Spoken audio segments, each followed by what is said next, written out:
संविधान सभा में बाबा साहब को आने से रोकने के लिए कांग्रेस ने हर संभव षड्यंत्र किया। अगर बाबा साहब उस वक्त स्थापित लीडर नहीं होते तो सामान्य रूप से जैसे अन्य संविधान सभा के सदस्य बनाए गए वैसे कभी नहीं बन पाते। आज 2025 में बीजेपी से मन उपजाने के कारण लोगों का ध्यान कांग्रेस की ओर झुकता जा रहा है और लोगों को कांग्रेस थोड़ा थोड़ा अच्छा लगने लगा है। ये वही आम लोग हैं जो 2012-14 तक कांग्रेस से छुटकारा पाने के लिए तड़प रहे थे, आज फिर से कैद होने को आतुर है।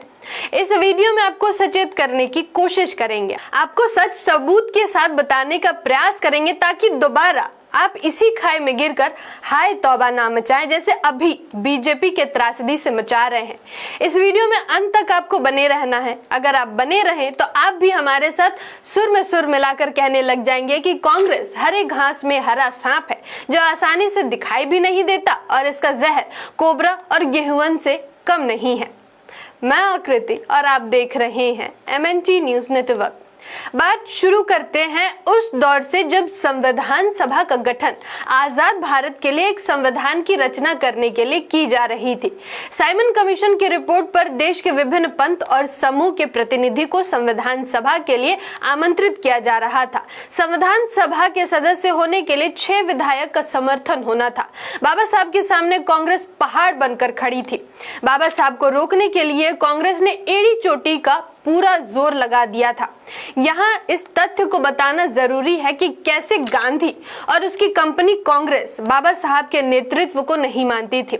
इसको अगर समझना है तो गोलमेज सम्मेलन की उन घटनाओं को बारीकी से समझना होगा। गोलमेज सम्मेलन 1930-31 और 1932 में 3 आयोजन से हुआ था। इसमें अंग्रेजों ने भावी भारत के शासन व्यवस्था में सबको बराबर अधिकार मिले, इसके लिए देश के अलग अलग समूह के प्रतिनिधि को बुलाया था।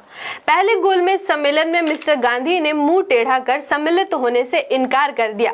मुख्य रूप से अछूतों के प्रतिनिधि बाबा साहब, मुस्लिम समुदाय के प्रतिनिधि मिस्टर जिन्ना और अन्य पंथों के प्रतिनिधियों ने हिस्सा लिया और गोलमेज सम्मेलन अपार सफलता के साथ संपन्न हुआ। ये खबर पूरी दुनिया में आग की तरह फैल गई। विशेषकर बाबा साहब द्वारा अछूतों के प्रतिनिधित्व की बात लगभग पहले ही सम्मेलन में मान ली गई। दूसरे सम्मेलन में बिन बुलाए मिस्टर गांधी ये कहते हुए शामिल हुए कि देश के हिंदुओं के साथ साथ दलित समुदाय के भी वो प्रतिनिधि हैं और ये भी मानने के लिए दबाव बनाया गया कि अछूतों को अलग से प्रतिनिधित्व नहीं देना चाहिए। जिन गधों को ये लगता है कि कांग्रेस के कारण नौकरी और पैसा पिछड़े वर्ग को मिला है, ये हकीकत वो नहीं जानते। खैर, तीसरी गोलमेज सम्मेलन बाबा साहब, कांग्रेस और अंग्रेजों के बहस से समाप्त हुई, मगर कोई ठोस निर्णय इसलिए नहीं लिया जा सका क्योंकि मिस्टर गांधी अछूतों को अधिकार नहीं देना चाहते थे। वो चाहते थे कि व्यवस्था हम खुद ठीक कर लेंगे। जिस कांग्रेसी गांधी ने कभी छुआछूत खत्म करने की कोई पहल नहीं की, बल्कि वर्ण व्यवस्था का समर्थन कर जाति व्यवस्था को मजबूत किया। उसने गोलमेज सम्मेलन में सुधार की नौटंकी करने में कोई कसर बाकी रहने नहीं दिया।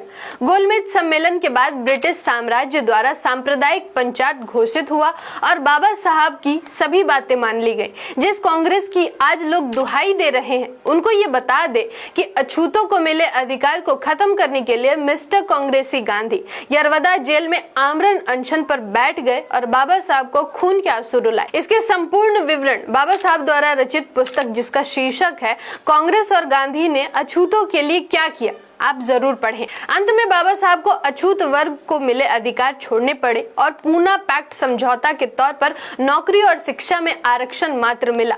सांप्रदायिक पंचायत में कितने, कैसे, क्यों और क्या क्या अधिकार मिला था, इस पर फिर कभी बात करेंगे। वीडियो ज्यादा लंबा नहीं हो जाए इसलिए अपने मुख्य बिंदु में वापस आते हैं। संविधान सभा में जाने की शर्त के लिए बंगाल के महाप्राणनाथ जोगेंद्रनाथ मंडल ने जी जान लगा दी और 6 विधायकों के समर्थन से बाबा साहब को संविधान सभा में भेजने का पुख्ता इंतजाम कर लिया था। इसकी जानकारी कांग्रेस को मिलते ही उसने भारत से बांग्लादेश को अलग करने का समर्थन कर वो क्षेत्र जहां से बाबा साहब को समर्थन प्राप्त हुआ था देश विभाजन कर दिया। हिंदू बहुल क्षेत्र होने के बावजूद पूर्वी बंगाल में शामिल कर पाकिस्तान को दे दिया गया और इस तरह से बाबा साहब को एक बार फिर कांग्रेस ने संविधान सभा पहुंचने से रोक लिया। अब आगे की जानकारी बहुत ही महत्वपूर्ण है जिसका जिक्र बाबा साहब ने अपने साहित्यों में किया है। जब बाबा साहब को ये महसूस हो गया कि कांग्रेस ऐसे नहीं मानेगी, तो उन्होंने ब्रिटिश को ये चेताया कि अगर अछूतों के प्रतिनिधि के बिना संविधान रचा गया तो निश्चित ही देश का बड़ा हिस्सा हजारों साल के उत्पीड़न से बाहर नहीं निकल पाएगा और भविष्य के सारे रास्ते भी बंद हो जाएंगे। इसलिए ऐसा संविधान को हम मान्यता नहीं देंगे। गोलमेज सम्मेलन में बाबा साहब की विद्वत्ता और ब्रिटिश काल में सामाजिक आंदोलन में मिली सफलता के आगे अंग्रेजों को झुकना पड़ा और गांधी एंड कंपनी यानी कांग्रेस को ये पत्र ब्रिटिश के द्वारा प्राप्त हुआ, जिसमें यह साफ साफ जिक्र था कि बाबा साहब को हर परिस्थिति में संविधान सभा में शामिल करना। तब कांग्रेस ने जयकार को अपनी सीट से इस्तीफा दिलवाकर बाबा साहब को चुनवाकर संविधान सभा में मजबूरी में लाना पड़ा। जवाहरलाल नेहरू ने गांधी के कहने पर पुणे के MR जयकर से इस्तीफा दिलवाकर संविधान सभा में सीट खाली करवाई। उस सीट पर डॉक्टर अंबेडकर बंबई राज्य विधानसभा से उपचुनाव में संविधान सभा के सदस्य चुने गए। ये हकीकत सबको नहीं पता।